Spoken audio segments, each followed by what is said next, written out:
I had a show set up tonight for actual thought crimes, right? And because, again, let's mix this all together. Let's throw it in the Maybe Juice blender and ask a few questions here. So real quick before we get to that, we've got this from interestingengineering.com. Let's just meld it all into one thing. A breakthrough algorithm developed in the U.S. can predict crimes a week ahead, right? It is a Minority Report-like future already here. Check this out. Social scientists at the University of Chicago have developed an algorithm that can forecast crime in urban areas up to a week in advance, Bloomberg reported on Thursday.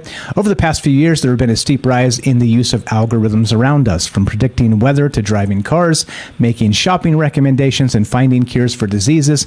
Algorithms are at work everywhere. It would hardly be a surprise if they were not used in fighting crimes.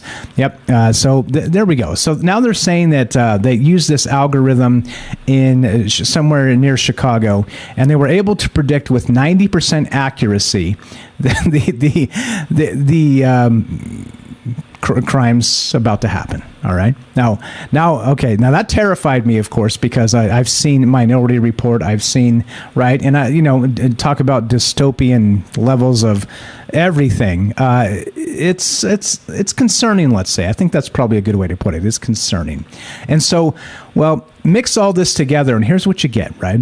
We've got thought crime algorithms on the prowl out there in our neighborhoods, tracking, let's say, known perpetrators, okay, convicted people, and then also using that information of ourselves and our own demographics and our own communities against us to predict crime. All right. So now here, let's throw it all in a blender.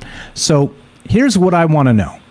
How come, if they got these algorithms doing this type of stuff, they couldn't predict what happened at the Georgia Guidestones? All right. That's the first question. Okay. We're going to mix this all into a bag. We can talk about this. We can talk about that. We can talk about all this together. All right. But here's the next thing. So if that's the case, and we're talking about the Georgia Guidestones being attacked, we're talking about algorithms predicting crime. The second question is, which algorithms are predicting, let's say, crimes against humanity? You see what I'm saying? Because, of course, you notice the algorithms are being used against the general population, against just regular-ass people, normal people like you and me, all right? But how come there's no algorithms predicting the next billionaire that's going to do nefarious things? I wonder, have you ever wondered that? How come pre-crime and thought crimes only applies to the masses? How about this?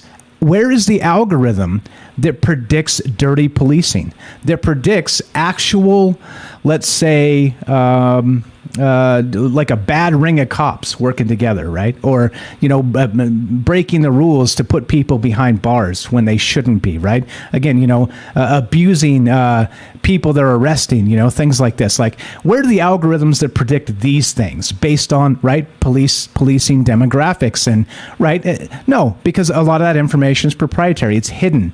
They have these things that protect police officers, even bad cops. Now, again, I'm against all bigotry in all forms, period, including against cops, all right? But the thing is this. If you're going to put this into that blender and say, okay, well, we've got these algorithms that should be predicting crime in particular areas, in particular demographics, and saying it's about to go down with 90% accuracy, well, how come we don't have ones tracking the elite and tracking the cops? All right. How come we can't predict it? Oh, the Chicago PD this weekend is probably going to beat down 66 people that are, right, probably not worthy of being beaten down, that didn't resist, right? And I'm just saying that as an example. I don't really mean that. In poor Chicago PD, they've got their hands full, okay?